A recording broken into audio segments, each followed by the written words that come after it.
Please welcome to the stage Jewish National Fund USA's Vice President of Campaign, Ron Werner.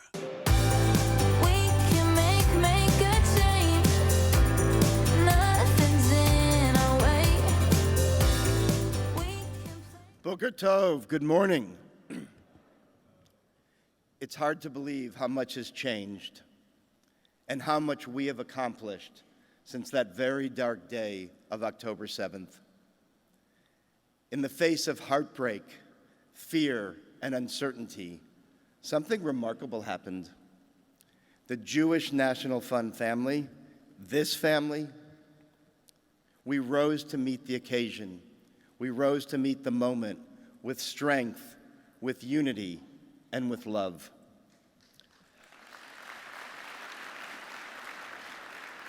We stood up for our brothers and sisters in Israel. Since that day, we have raised nearly $400 million. That's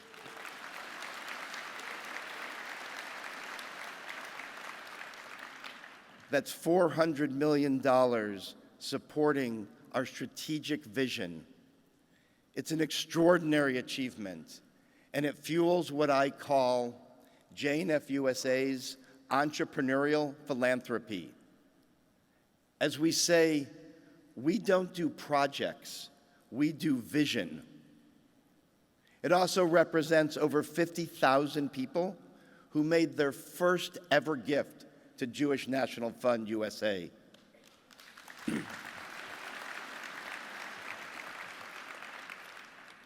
50,000 people who said, I need to be a part of this story. I need to stand with Israel. I need to stand with Israel with Jewish National Fund USA. It's not your typical type of giving. This is a movement for our people.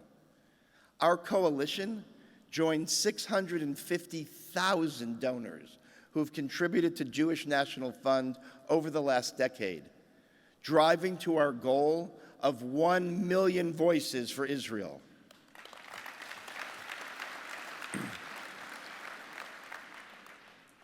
It's a movement rooted in our values that have guided this organization for more than 120 years.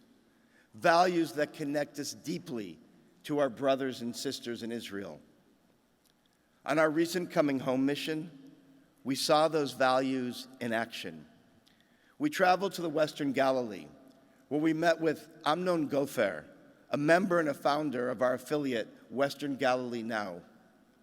He told us how his community endured the war, days filled with Hezbollah gunfire, mortars, and missiles that forced tens of thousands of residents to leave their homes.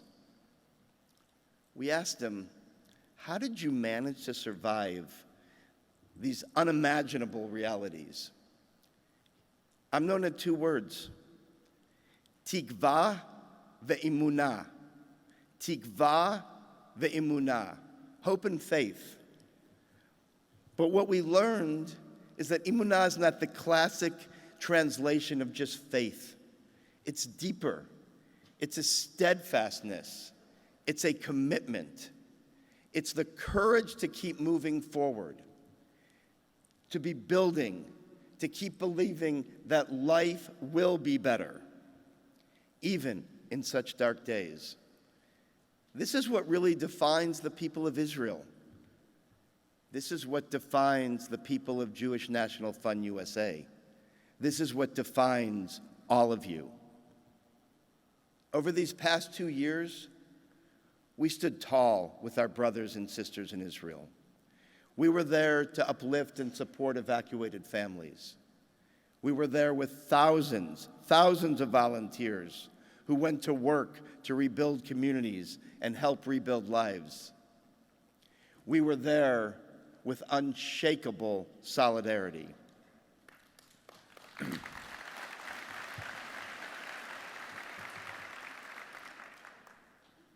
But now I want to ask each of you, we've been through the hard times. Are you ready to stand just as tall when we go into the good times? Today, I'll take that as a yes. Our hostages are home. We have a ceasefire in place, God willing. And we, as the leaders, we must look to the future. Israel's future is being written now. It's being written in the Galilee, in the Negev, in the classrooms at the Muss High School in Israel. It's being written in the fields and in the hearts of those rebuilding their lives. Jewish National Fund USA will play a part in shaping the future where every Israeli citizen can enjoy a safe and a great quality of life.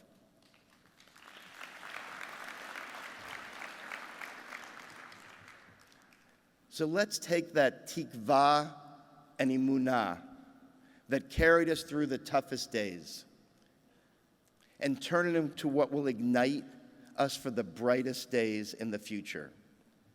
Together, all of us, we will ensure not only that Israel survives, but that she thrives.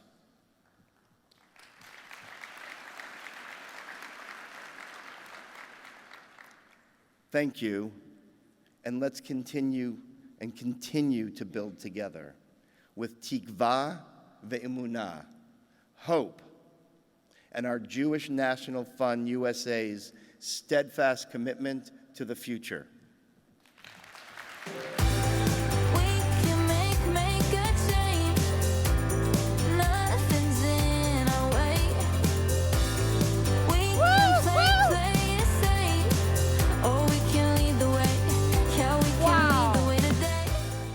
What an incredible weekend, right?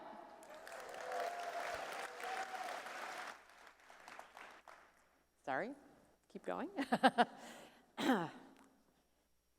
Thank you all for being here. And Friday feels like ages ago. We began by getting deep into the work of JNF USA and how each and everything we do impacts individuals, families, and communities. The circles of impact run far and wide. Both directly and through our affiliates on the ground in Israel, each of us has the ability to have a voice so that we can ensure a future for all of those who call Israel home. And our voices are heard every day and have continued to be heard even through the most difficult of days. As we emerge from this conference, I'm reminded that our Jewish tradition compels us to take action, always take action, even in moments of darkness and uncertainty. We are commanded to not stand idly by, and we know that Kol Yisrael Aravim Zeh LaZeh, all of Israel is responsible for one another. So today, as we leave for our homes and our busy lives, I ask each of you, now is the time for action. For some of us, it means going deeper. If you were moved by a particular session, join that task force. Lend your professional expertise. Mentor one of our incredible college students on campus. And for others, it may mean going broader. Stay connected. Connected to your new conference friends. Connected to your Judaism and to your Zionism.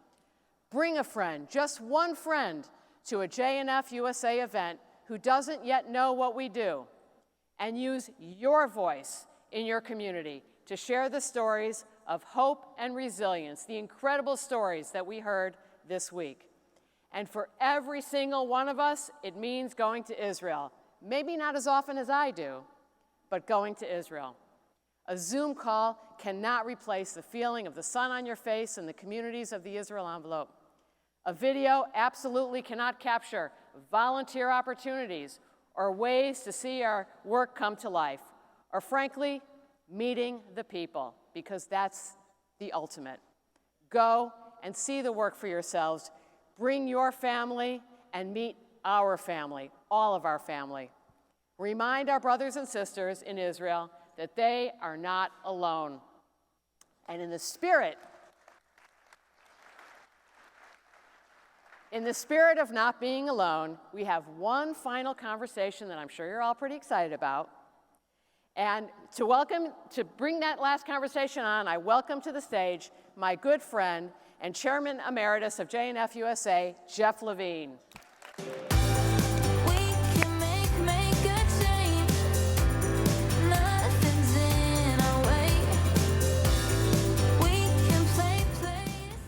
Thank you, Deb, for your wonderful commitment and energy that you bring to the Jewish National Fund and to all of you. Well, give yourself a big hand.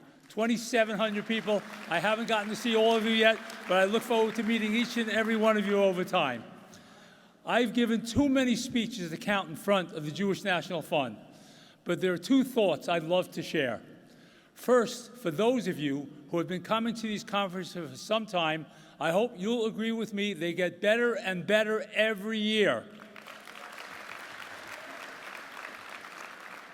That's not an accident or a stroke of luck. It's a reflection of the extraordinary JNF US team that puts these moments together.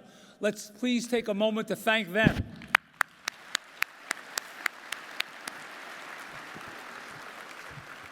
And if you think this conference is going to end on a whimper, think again. Our final two speakers will fire you up. First, we'll be joined by Phoebe Nissanoff, who is currently a freshman at the University of Florida. Phoebe has fans out there.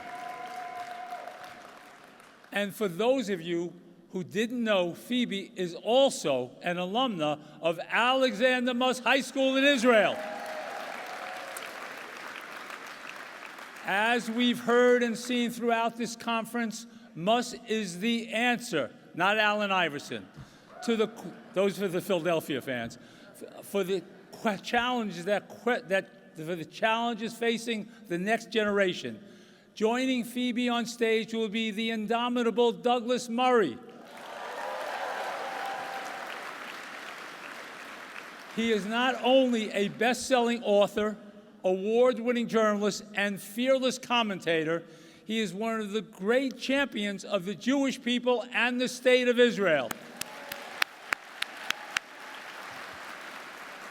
One of the things so many of us love about Mr. Murray is that he doesn't merely join conversations, he reshapes them. He challenges conventional wisdom, and he confronts empty slogans and rhetoric with unwavering clarity. Go ahead.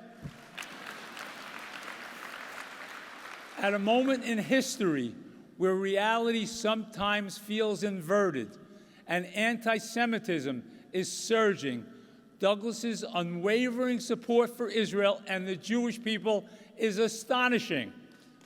Thank you.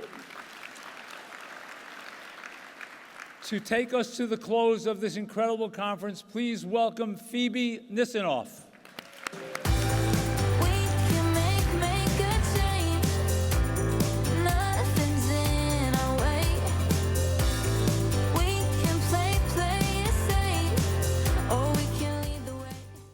Thank you, Jeff. It is surreal to be on this stage and with all of you. Thank you. As Jeff said, I'm a student at the University of Florida, but I'm also an alumna of the Alexander Muss High School in Israel. So where are my Muss people at? I spent my sophomore year in high school abroad studying at Muss, and I know you've heard it a few times or a million times at this conference, but the experience truly changed my life. I mean, I could talk about it for hours. I remember entering my Jewish studies class for the first time in Hod HaSharon. I had no idea that my teacher, Donnie, would become one of the most inspiring mentors and that my classmates would soon feel like my family. Muss is the catalyst that ignited my interest in pursuing a career in Jewish leadership. My experience there not only provided me with the most incredible community of best friends and mentors, but also allowed me to connect with Israel and my Jewish identity on a level that I had truly never experienced before. Muss is the reason that I defend my people and my homeland with immense confidence and pride.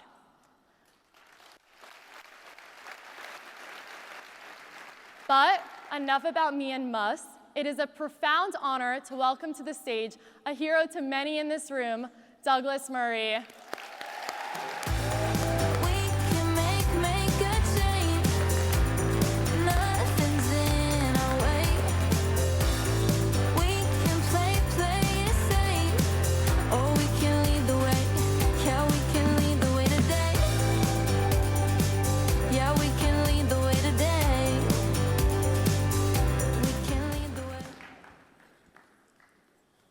Douglas, welcome. Before we dive in, I just need to ask you, how are you, and how is it being here among so many admirers and supporters? Well, first of all, good morning. It's wonderful to be with you all, wonderful to be with you, Phoebe, and I'm really looking forward to this conversation. It's a wonderful opportunity, among other things, I think, for us to have not just a look back, but a look forward, because so many remarkable things have happened in recent days and weeks, and there's a lot of good we can do. Yeah.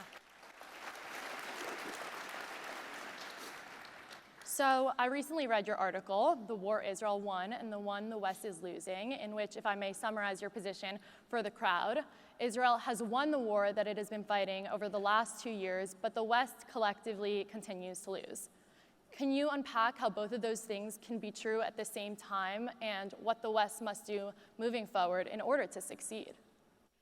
Well, yes. I mean, the point I made in that article in the Free Press was that if you just look at the military situation in the Middle East, imagine going back to the perverted mind of Yahya Sinwar on October the 6th, 2023.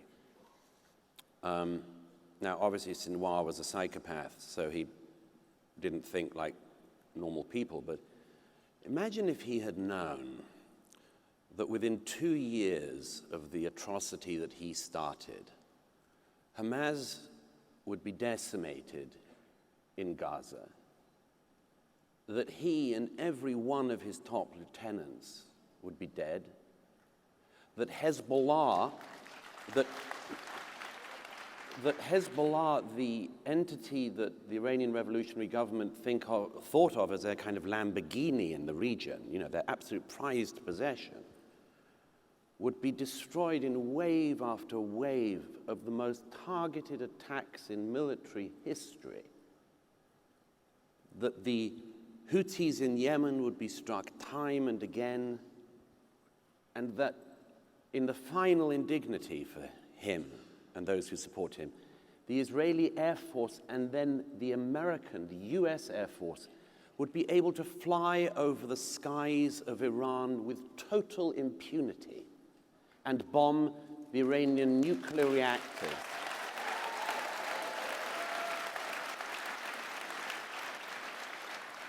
To bomb the nuclear reactors that Prime Minister Netanyahu and so many other political leaders in Israel and outside of Israel have warned for a generation would be the generation's main existential threat. All of this came as a result of the atrocities that Sinwar and his friends started on the 7th of October. And every single one of these things followed. Now, the issue of at home, well, that's a very tricky one. Why, when Yahya Sinwar is killed, are there students at Princeton in the main quad chanting "Glory to our martyrs"? What is our doing there? What is our doing there? These are not America's martyrs. They're not any Princeton I know's martyrs. What is it that should have happened that we would have come to expect that on the anniversaries of October the 7th, and the 2 years there have been anniversaries, they would be dominated by news not of large demonstrations across American and Canadian and British and French and other cities against the rapists and killers and kidnappers of Hamas, but in support of them. There are many things to say about this, but perhaps I can put it in brief. This is like one of those internet memes, which direction, Western man? You're at a point where there are two paths. One of the paths that some people in the West, let's not depress ourselves, they're a minority, but like a lot of very fanatical minorities, they're very noisy. They have decided that they will go through the path that admires the death cults, that admires the rapists and the murderers and the kidnappers, that believes that these people speak to them and that they're the voice of justice and indeed social justice around the world, including in America. I always say, among other things, these people are obviously slow learners because they might notice that all of the people they admire are now dead, but the real question is, what is the other path? What is the path which people could, and in my view, should be going down? And that, among other things, and this is why, tragically for Israel, but nevertheless, this is the burden, Israel is at the forefront of this civilizational issue. The other path is that young people and old, but mainly young people, have to work out whether there isn't another path, and that the other path should be not denigrating, for instance, the remarkable young men and women of the IDF, but emulating them. Imagine if we in America and in the West managed to create a generation like the generation that Israel produced from the morning of the 7th of October. Imagine if our societies were based not on grievance culture and victim Olympics and all that sort of thing, but on heroism and love of country and love of culture and knowing what you want to defend and defending it.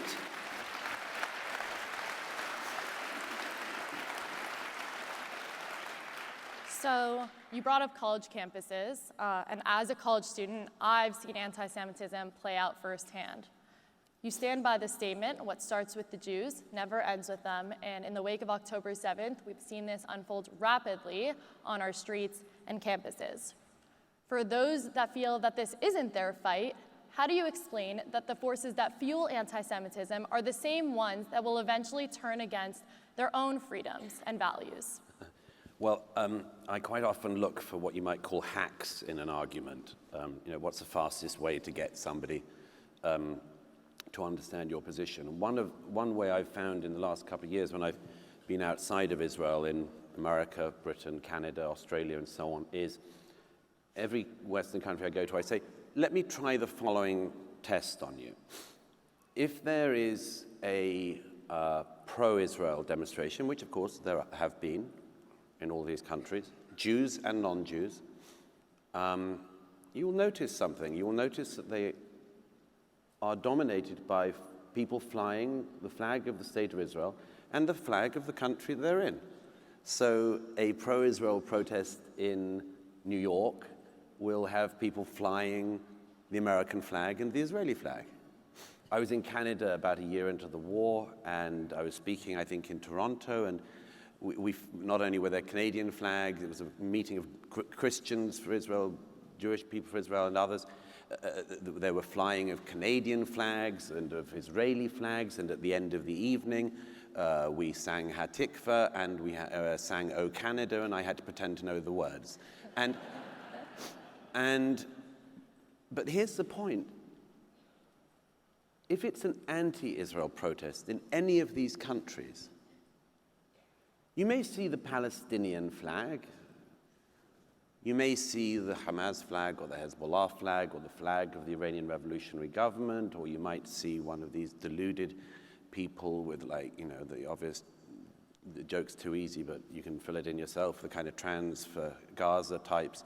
You might see people flying all of these flags. What you will never see them do is flying the flag of the country they're in.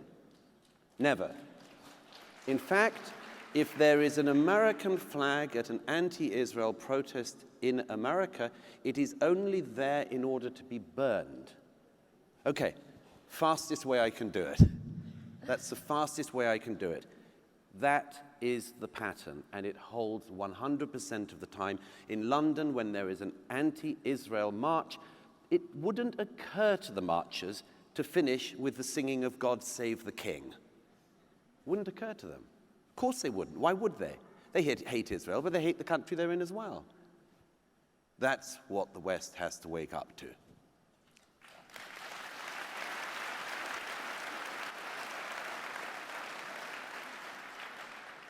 So you make such insightful comments, but I think most of us are curious on how you actually came to this position. I mean, we know you as one of the most steadfast and eloquent non-Jewish defenders of the Jewish people and the state of Israel.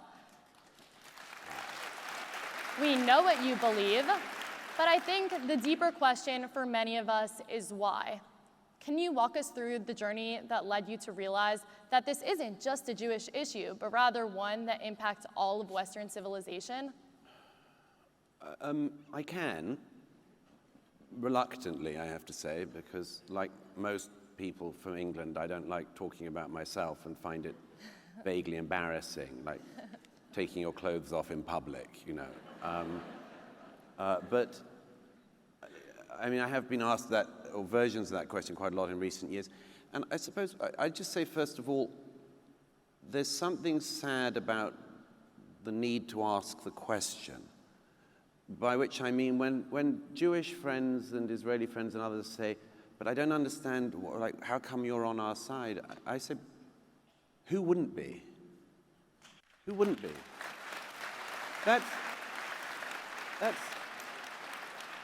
And I think that's a much healthier way to think of it. You know, why would you like us? Is the sort of undertone of it. I've never found it difficult. I mean, in a fight between a democracy and a death cult, between a society that loves life and a society that worships death, I don't find it hard to choose.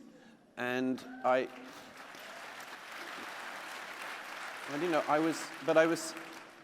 of course, it's clear that a lot of people in our time do. I think that's sometimes because they're profoundly wicked people, and often because they're profoundly ill-educated, which we could probably come to.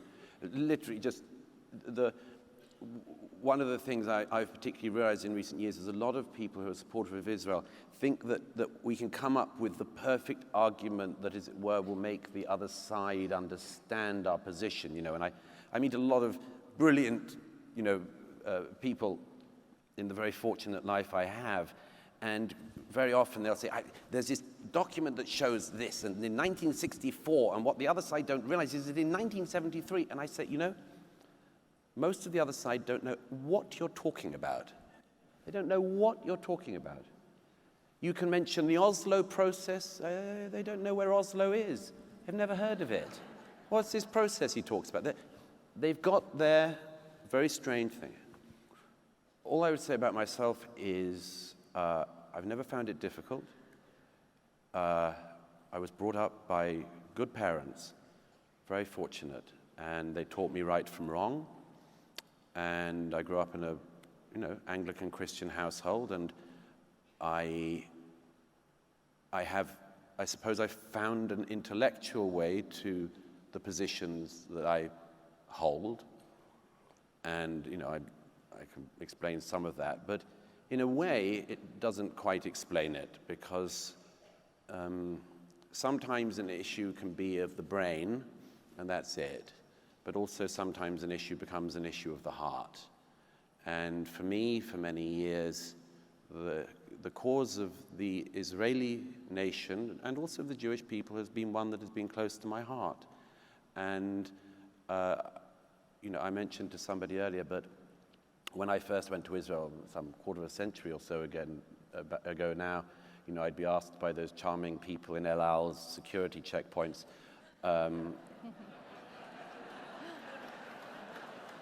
why would you laugh at that? I would be asked by those charmers, you know, why you come to Israel? Why you you know anyone here? You're Jewish? No, not Jewish. You have friends in Israel? By the way, I've got to tell you one of my favorite ones I mentioned earlier. I once opened a skateboarding park for the JNF in the town of Sderot about 15 years ago. Some of you will know.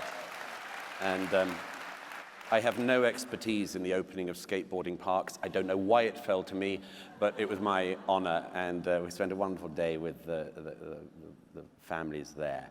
And I remember they gave me one of these what they called rockets into roses. You probably all know about this by now.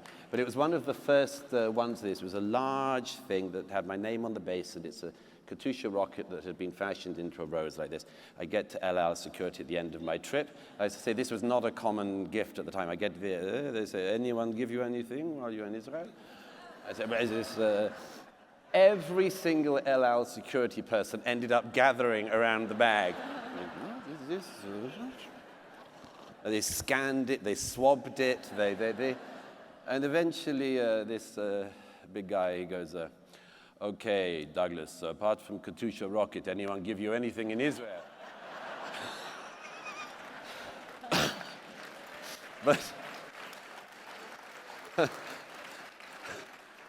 But I mention this only to say that by now, traveling there for many years and spending much of the last 2 years there, whenever I get to El Al security, they say, do you have family in Israel? I say, tons of them.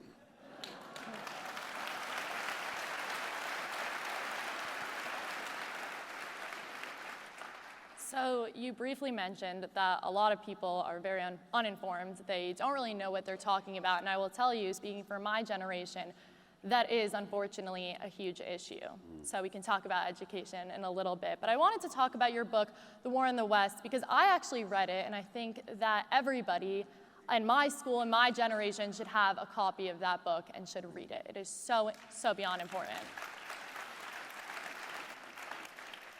In the book, you diagnose a civilization turning on itself, and I can tell you as a young individual that this is most apparent on college campuses where students chant slogans for movements that would eradicate the very freedoms that they enjoy.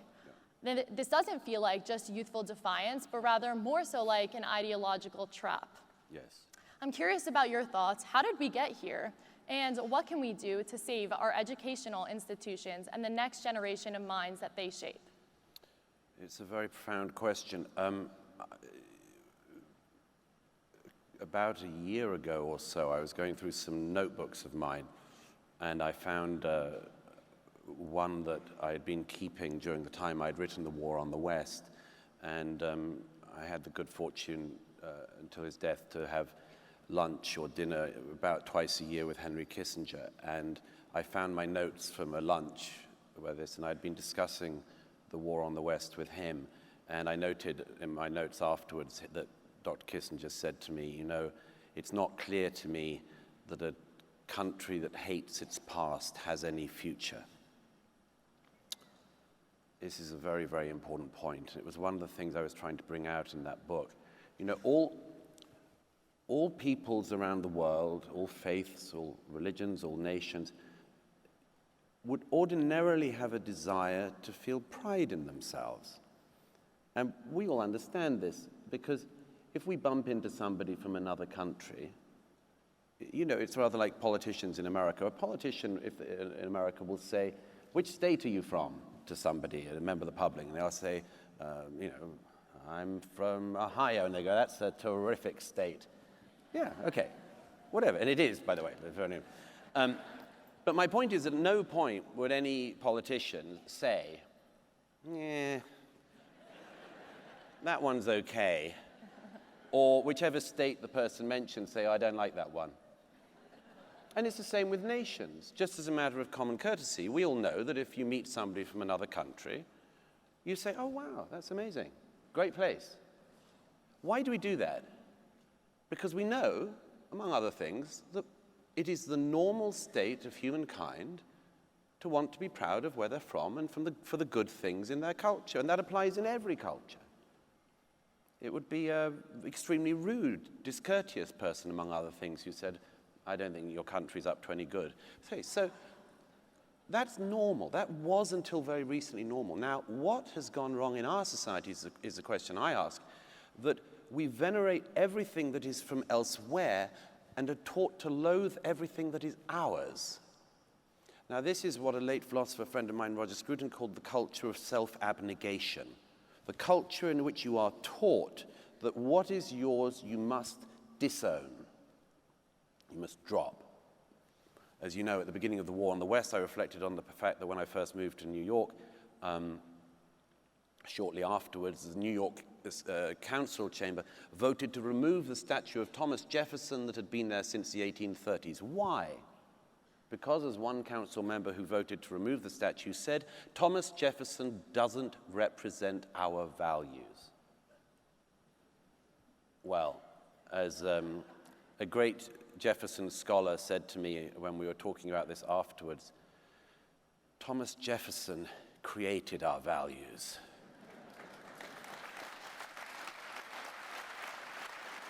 You think religious freedom drops from the heavens like rain? You think that the concept of religious liberty is normal in human societies? Now, this is the challenge we have to answer here. It's not the case, also, that we need to fake it. We have such a rich tradition in the West, thanks to our inheritance from the Torah, from great Jewish scholars and writers, from great Christian writers, from great writers in the ancient Greek and ancient Roman worlds. It is not our place, it should not be our place to wage war on these people. We should be building on what they gave us. And this is the great task, you know. I often say that if you look at the main quadrangle in Columbia University, it's surrounded by statues of the greats. I think Dante, Aristotle, and so on. Why are they up there? They're up there because we are meant to revere and admire them. Unfortunately, a generation or two has been taught that their job as undergraduates, as freshmen and so on, is to judge these giants. And this is a profound mistake. We must re-educate modern men and women in the West to realize we study history, we look at our history, we don't whitewash anything, but we have the greatest of stories to tell and the greatest of heroes to revere. Our job should not, therefore, be, as the neo-Marxists and others wish it to be, to tear down the great men and women of the past. It should be to build on them. It should not be to destroy our history, but to make history.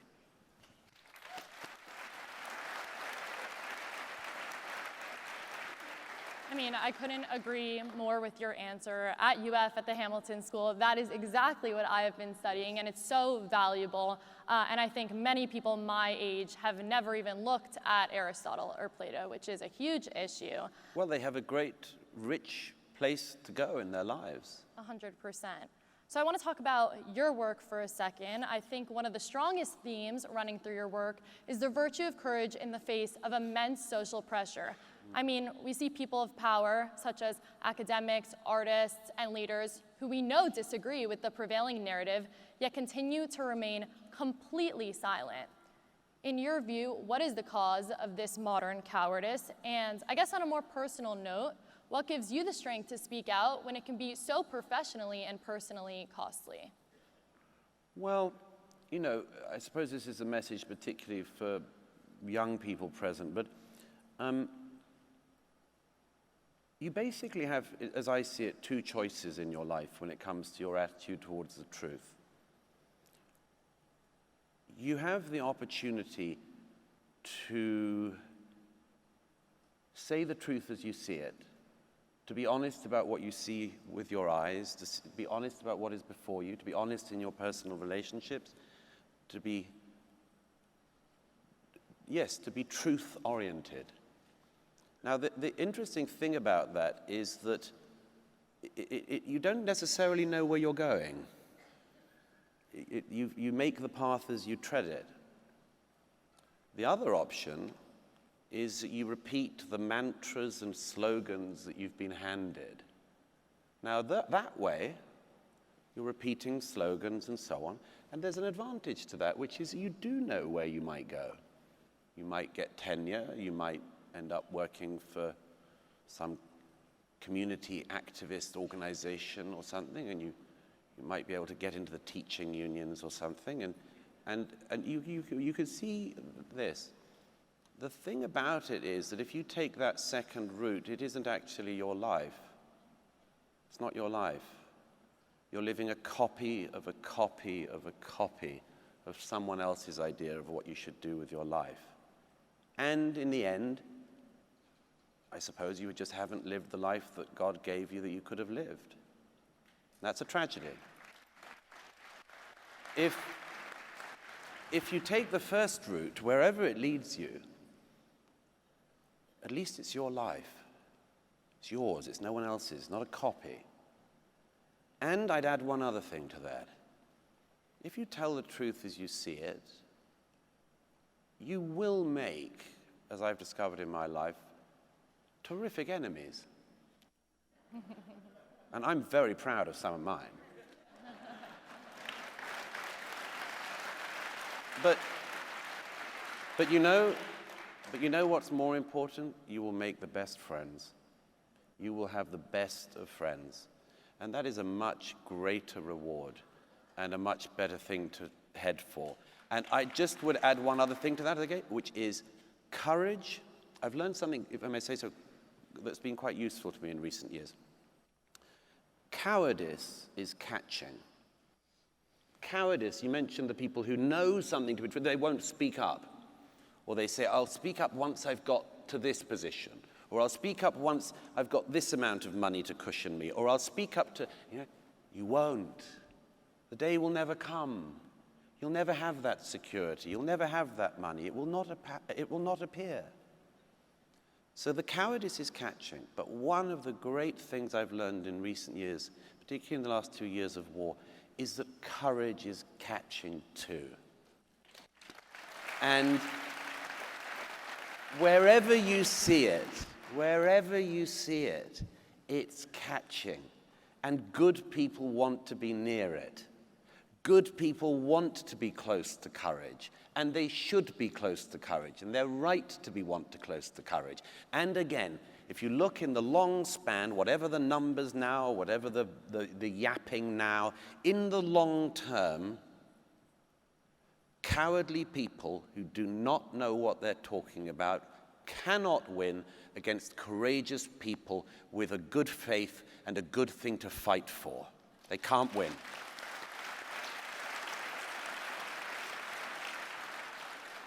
That is such an admirable and inspiring answer, but I have to take a moment before we close to talk about you personally. I mean, you're an inspiration for this entire crowd. I can tell you that you're an inspiration to my friends and my generation at large. I think I speak for the room when I say that you're a fighter for the truth, for the West, and for so much more. For all of us who are deeply invested in the future of Israel and Western values, where do you see the most crucial leverage point for turning the tides? And I'm about to go back to my campus at college. What advice can you give to my friends, to my generation, and the people in this room? What can we be doing right now? Well, let me just take a moment to reflect on something. If we had been speaking here 2 years ago, it would be very different. And if we'd been speaking here 1 year ago, it would be very different. But let's just take a moment before I try to answer that, to say, I said at the beginning where Israel is militarily, where the security of the region has changed. I would also just like to say, if we'd have met 2 years ago, and we knew that more than 250 hostages had been taken into Gaza, and if you had told me where we would be now, I would think that was evidence enough that miracles still happen in the modern era.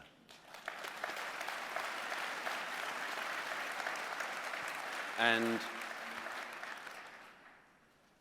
that the hostages were brought home, that the energy and the passion and the love of the Israeli public and of publics around the world kept up pressure that meant that so many, not all sadly, but that so many were able to come home. This is an extraordinary thing, and one of the most wonderful things in my life. What we can do now, I would say several things. One is, I beg people not to return to the position that Israel and supporters of Israel were in before the 7th of October. A friend of mine said a couple of months into the war, a friend of mine in Tel Aviv said, Hamas were idiots. If they'd have waited another year, we would have all killed each other. But just think of the state of Israeli society in the year before the 7th, the fights over judicial reform and so on.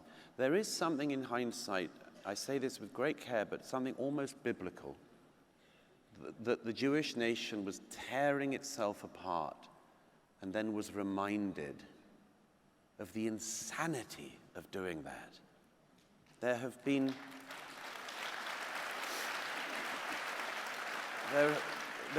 so many times throughout history when similar things have happened. And I really hope that we all are able to keep in mind, particularly the people of Israel, to keep in mind what has been achieved and what is truly important, and not to war on each other, and not to pull, if I may say so, ourselves apart, and to remain focused, and to remember that there are external threats which should sharpen the mind. Secondly, I would say there's something which is extraordinary that has happened in the last 2 years, which has struck me, and I don't know, Phoebe, if you've noticed this among your contemporaries as well, but so many people I've met, Jewish and non-Jewish, have, in the last 2 years since the 7th, have often inadvertently used the opportunity to connect more deeply with their faith and their tradition. This is a profoundly important thing. I know we're over time, sorry, but I just read Eli Sharabi's magnificent memoir. And I couldn't put it, I read it in one go. And there's a story in there, which those of you who read it will know, that in the tunnels underneath Gaza, Eli and the person he's been imprisoned with are put in the same tunnel as 3 young people who'd been kidnapped from the Nova Party. And they exchange stories because there's so little information. And after some time of this, one of the young men of the 3 says to one of the others, he says, tell them the sentence. Tell them the sentence. And this young man, 22, when he was kidnapped, says to Eli Sharabi and the other man he's with, he says, he who has any why can bear any how. Now that, Sharabi's memoir is so well written that it doesn't need to be explicated, but that, as many of you will know, is a line from Viktor Frankl's great masterpiece of the Second World War, Man's Search for Meaning.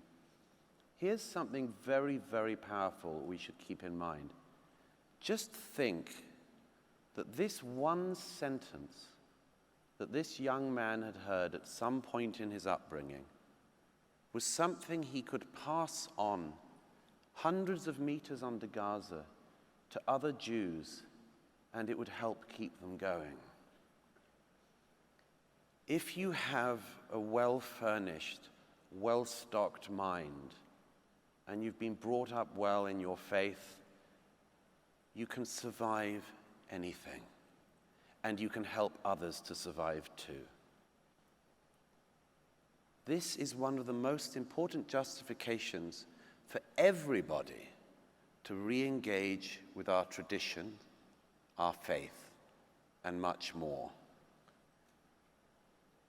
And so that, I suppose, is the positive from it. I really hope, that you and your generation do not feel that you have to go to university and be warriors. Because you know what? You should be using your university days to make friends, to sometimes go out to bars, maybe to study, that would be good. But you should be using the years, which are so magnificent to be gifted between childhood and adulthood. You should be using them to flourish, not to feel like you're beleaguered or having to wade through hateful people. So if you do have to be warriors part-time, be happy warriors.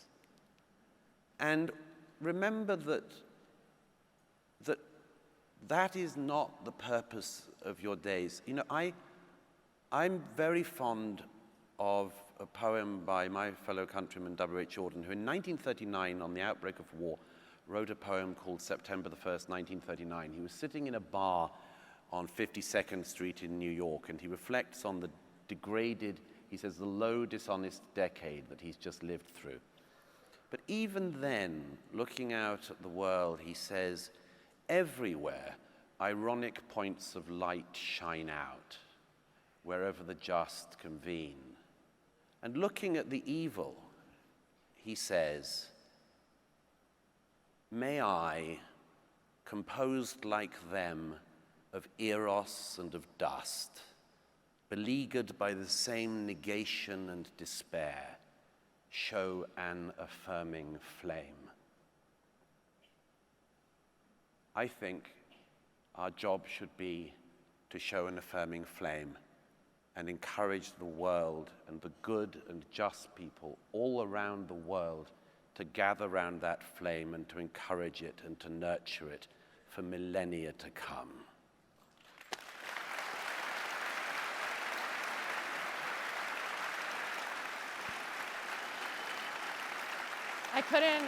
I couldn't agree more. This has been such an incredible conversation. Unfortunately, I think that we're out of time, but on behalf of everyone in this room, we are forever grateful for your voice and your support, and we are wishing you only more and more success. Thank you. Thank you so much. Really good job. That was terrific. Now, please welcome to the stage, Russell Robinson.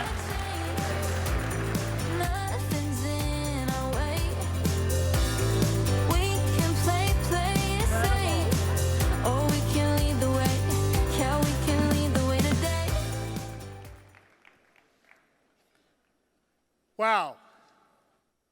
So I get to bring it to a close, but there's some great program that you're going to follow and end with our conference. But I'm not going to close this conference without telling you that all that happened, I did. But I want to tell you who really did it. And I want to have Dina stand up, Jody, Stephen, Gary, Ross, Miriam, Jason, Carla, Natalie, Limor, my C-suite, my national, all my professionals stand up.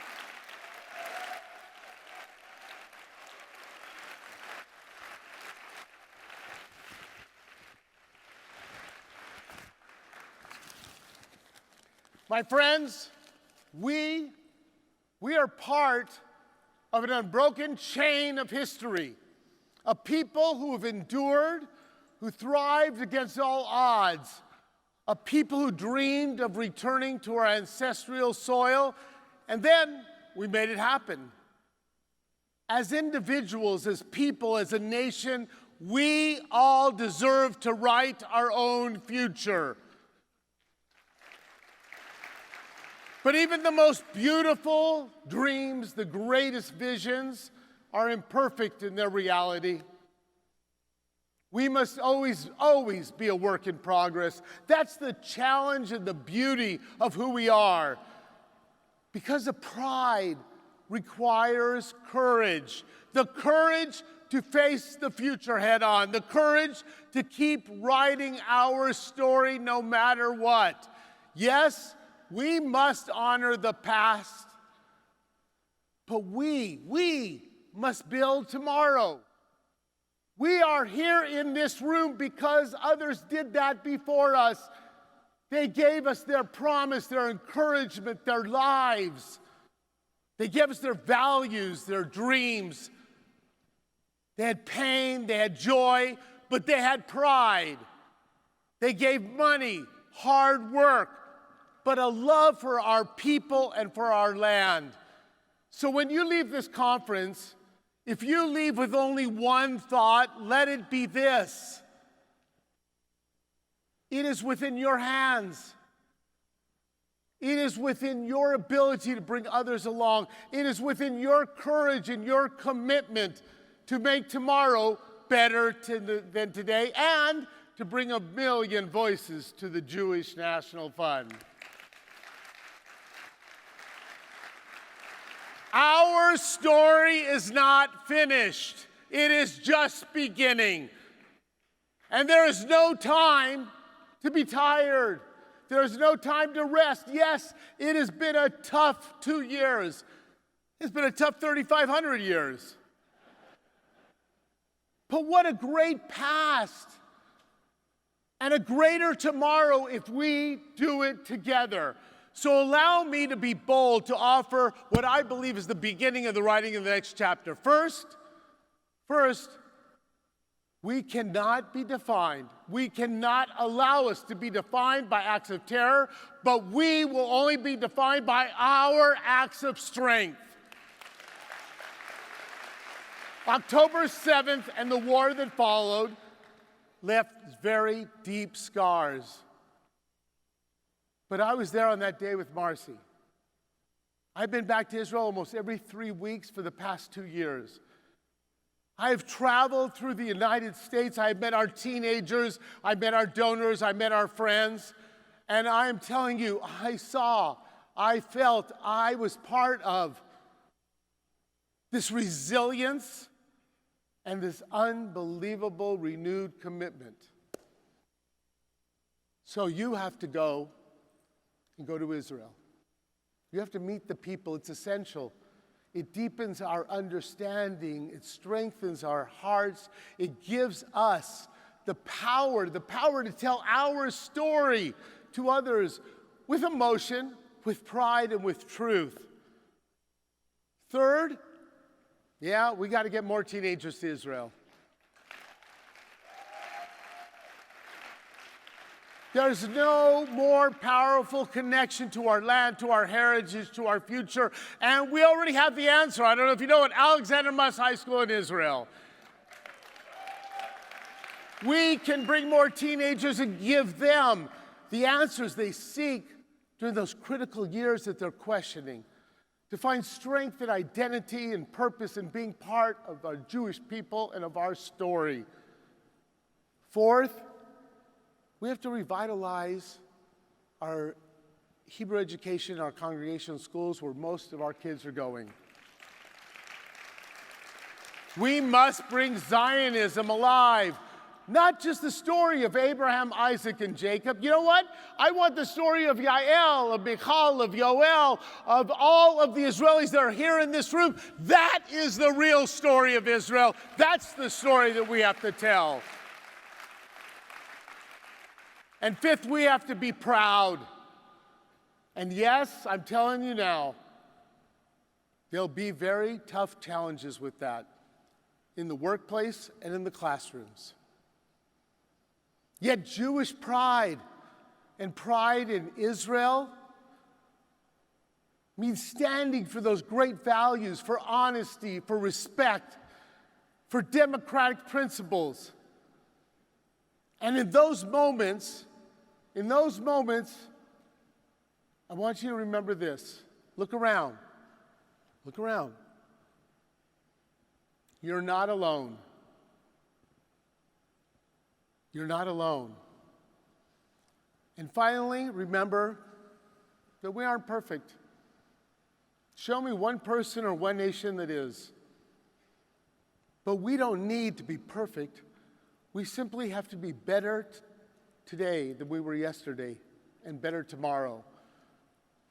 to make continuous progress.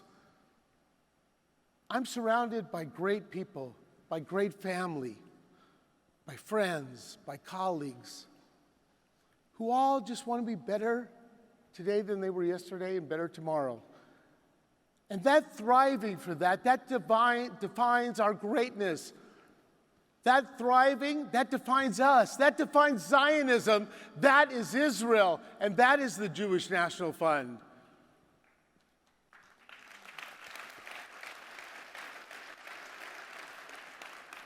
We must lead.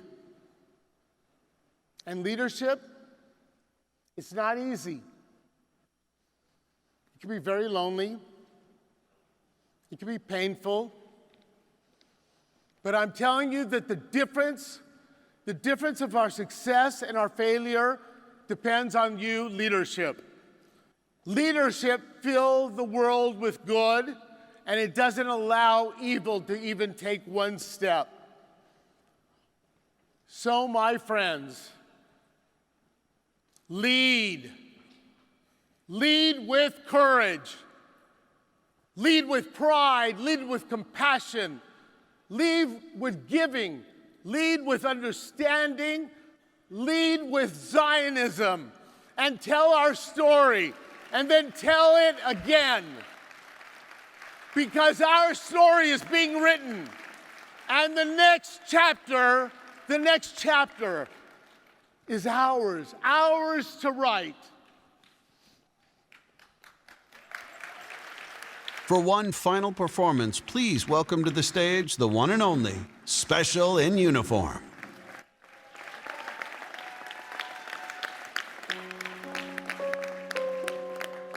גם בשעות החשוכות של הלילה תמיד יהיה כוכב קטן שיעיר לך את עצמך, את הדרך הביתה. תמיד זה הכי חשוך לפני הזריחה. מיליון רכבות דורות עד אוסטרליה, מחפש רחוק את מה שנמצא לך מתחת לאף. כל מכשול זה מדליה, קם ונופל, אבל בדרך שלך. בסוף יהיה טוב, הפרחים ישובו לפרוח, תראה שיהיה טוב, יהיה טוב, גם אם יש עוד דרך לעבור.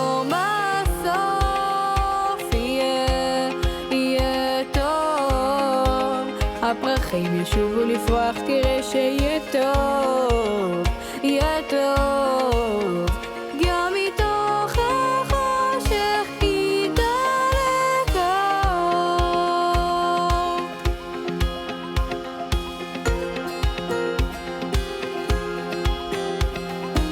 בקרוב תזרח השמש, נדע ימים יפים מאלה, הלב נלחם בדאגות. כולם יחזרו הביתה, נחכה להם למטה, הלוואי נדע בשורות טובות. כי עם הנצח לעולם לא מפחד, אפילו כשקשה לראות.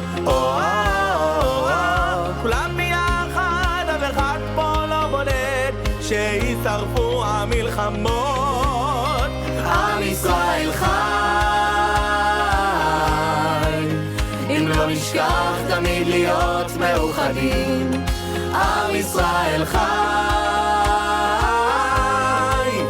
בעליות בירידות, גם בשעות הכי קשות. הקדוש ברוך הוא שומר עלינו, אז מי יכול עלינו? כי אין לנו עוד מדינה. תעשה שלום בינינו, שמור על ילדינו, כי לא עבדה אמונה.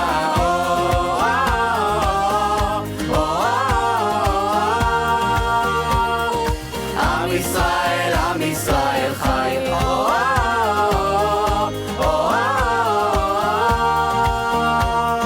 עם ישראל חי. או ארצי נחלתנו, לא תיפול כעת רוחנו, מסביב ברזל של חרבות, ויונה תפרוס כנפיים, התקווה בת שנות 2000, עוד נצא לשיר ברחובות. כי עם הנצח לעולם לא מפחד, אפילו כשקשה לראות. כולם ביחד, אף אחד פה לא מודד, שישרפו המלחמות. עם ישראל חי, אם לא נשכח תמיד להיות מאוחדים. עם ישראל חי, בעליות בירידות, גם בשעות הכי קשות. הקדוש ברוך הוא שומר עלינו, אז מי יכול עלינו? כי אין לנו עוד מדינה. תעשה שלום בינינו, שמור על ילדינו, כי לא אבדה אמונה.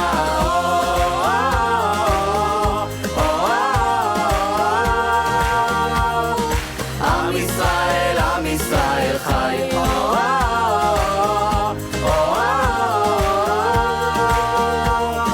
עם ישראל חי.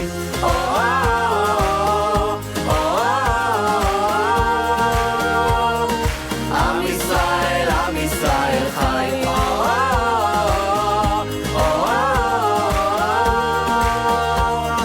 עם ישראל חי.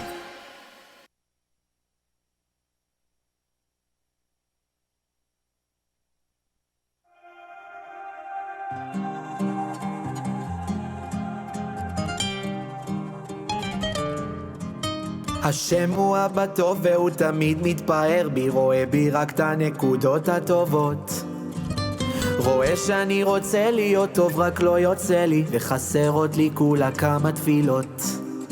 והשם הוא גם ראה את הרצון שהיה לי, שניסיתי לא אמרתי נואש, רואה בביזיון שלי במה שהרגשתי, איך התחלתי שוב כל יום מחדש. והשם יתברך תמיד אוהב אותי, ותמיד יהיה לי רק טוב. השם יתברך תמיד אוהב אותי, ותמיד יהיה לי רק טוב. ויהיה לי עוד יותר טוב, ועוד יותר טוב, ועוד יותר טוב, ועוד יותר טוב, ועוד יותר טוב, ועוד יותר טוב, ותמיד יהיה לי רק טוב.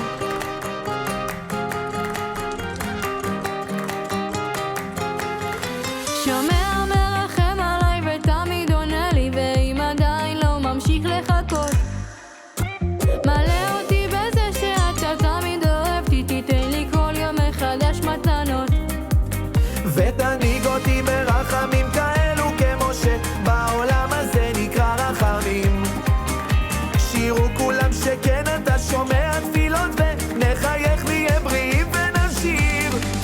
שהשם יתברך תמיד אוהב אותי, ותמיד יהיה לי רק טוב.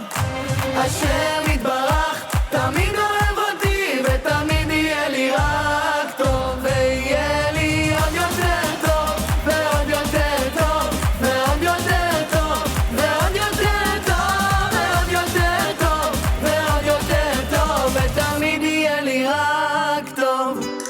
ותהיה לי פרנסה, תהיה לי עשירות, ורווקים ורווקות תהיה להם זיווג, תהיה גם רפואה שלמה ובריאות איתנה, חיים יפים מאושרים שנה אחרי שנה. השם יתברך תמיד אוהב אותי, ותמיד יהיה לי רק טוב. השם יתברך תמיד אוהב אותי, ותמיד יהיה לי רק טוב. ויהיה לי עוד יותר טוב, ועוד יותר טוב, ועוד יותר טוב, ועוד יותר טוב, ועוד יותר טוב, ועוד יותר טוב, ותמיד יהיה לי רק טוב.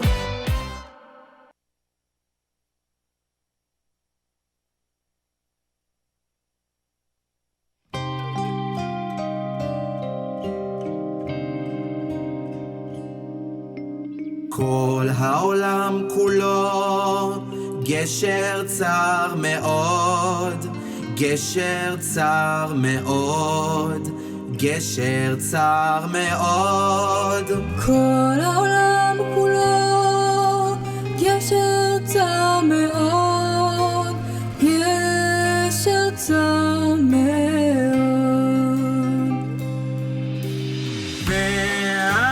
והעיקר,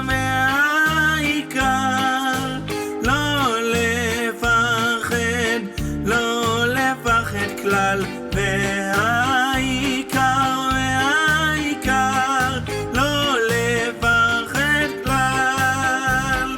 והעיקר, לא לפחד, לא לפחד כלל. והעיקר, לא לפחד כלל. הבאנו שלום עליכם, הבאנו שלום עליכם, הבאנו שלום עליכם, הבאנו שלום, שלום, שלום עליכם, הבאנו שלום עליכם, הבאנו שלום עליכם, הבאנו שלום עליכם, הבאנו שלום, שלום, שלום עליכם. והעיקר, לא לפחד, לא לפחד כלל. והעיקר, לא לפחד כלל. עוד יבוא שלום עלינו, עוד יבוא שלום עלינו, עוד יבוא שלום עלינו ועל כולם. עוד יבוא שלום עלינו, עוד יבוא שלום עלינו, עוד יבוא שלום עלינו ועל כולם. סלאם עלינו ועל כל העולם. סלאם, סלאם, סלאם עלינו ועל כל העולם. סלאם, סלאם. עוד יבוא שלום עלינו, עוד יבוא שלום עלינו, עוד יבוא שלום עלינו ועל כולם. עוד יבוא שלום עלינו, עוד יבוא שלום עלינו, עוד יבוא שלום עלינו ועל כולם. סלאם עלינו ועל כל העולם. סלאם, סלאם, סלאם עלינו ועל כל העולם. סלאם, סלאם. יחד לב אל לב נפתח ונראה את האור שבשמיים. יחד לב אל לב נפתח בתקווה לאהבה. איך שהלב נפתח חובק את העולם, ובקריאה גדולה לשיר אהבה. אמרו הכל אפשר, זה לא מאוחר, השחר כבר עלה, זה זמן לאהבה. יחד לב אל לב נפתח ונראה את האור שבשמיים. יחד לב אל לב נפתח בתקווה לאהבה. ורק אם נאמין ובלי שום דאווין בדרך העולה בשיר לאהבה. אל תירא ישראל, אל תירא, כי גור אריה לא אתה, ואריה אם נשאר, מי לא ירא, מי לא ירא. אל תירא ישראל, אל תירא, כי גור אריה לא אתה, ואריה אם נשאר, מי לא ירא.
תופיע. עוד לא עבדה תקוותנו, התקווה בת שנות 2000, להיות עם חופשי בארצנו, ארץ ציון וירושלים. להיות עם חופשי בארצנו, ארץ ציון וירושלים.